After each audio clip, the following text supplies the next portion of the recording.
Thomas and Friends, the Desert Oasis Quest. One sunny summer morning on the island of Sodor, Thomas the tank engine stood at Brandon docks, his blue paint gleaming under the bright sunlight.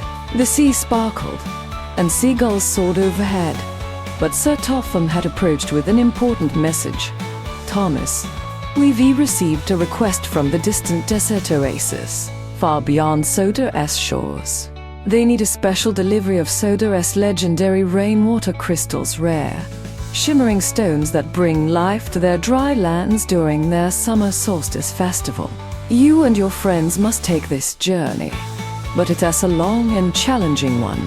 Thomas's eyes sparkled with excitement. "A distant journey. I am ready, sir. I need my friends to help," he said, his steam puffing eagerly.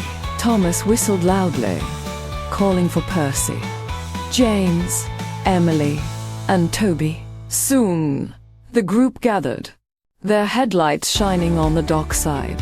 They loaded the rainwater crystals, clear, glistening stones that glowed with a cool aqualight, onto Toby's flatbeds, securing them for the long trip. Sir Topham had added, "Be careful, engines.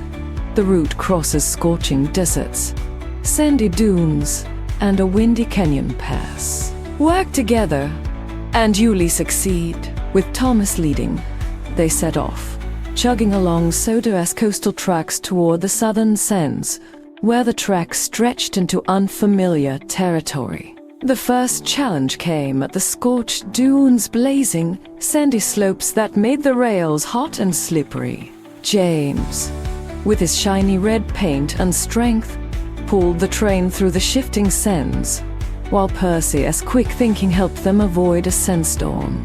Emily's gentle encouragement kept their spirits high, and Toby's steady presence ensured the rainwater crystals stayed secure. As they crossed the sandy valleys, a swirling dust storm rolled in, obscuring the tracks and threatening to bury them.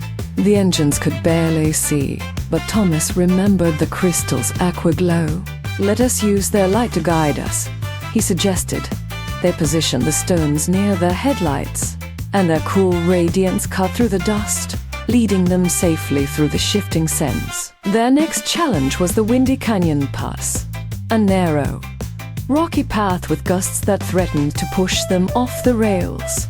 The wind howled, and the tracks creaked under their weight. But Emily's calm voice steadied them. "We can do this together," she said.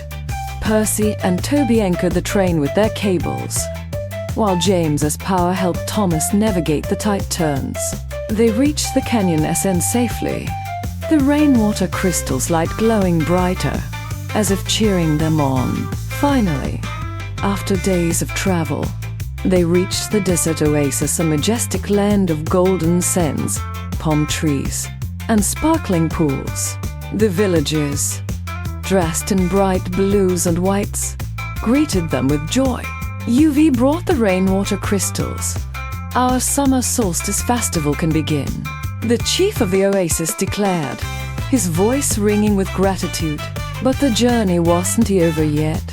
As they prepared to unload, a sudden sandstorm swept through the oasis, threatening to bury the crystals. Thomas acted quickly. "We need to protect the crystals." With teamwork, they used their buffers and flatbeds to shield the stones. James with strength, Percy with speed, Emily with precision, and Toby with steadiness. The rainwater crystals' glow helped them see, and they secured the cargo just in time. The festival began, with the rainwater crystals placed in the oasis as central pool, their aqualight transforming the water into a shimmering cascade that nourished the land, turning the desert into a blooming paradise of flowers and greenery. The chief thanked them, "Thomas and friends, your bravery and teamwork have saved our festival. You ray heroes of the Desert Oasis." Sir Topham who had followed to witness their return, clapped proudly. "Well done, Thomas, Percy, James, Emily, and Toby. UV made Sodor proud on this distant journey. That night, as the engines rested in Tidmouth sheds, they looked out at Sodor's starry horizon, where a faint equilight from the desert oasis lingered, a reminder of their epic adventure and the magic of friendship across distant lands. Subscribe to the channel and give a thumbs up.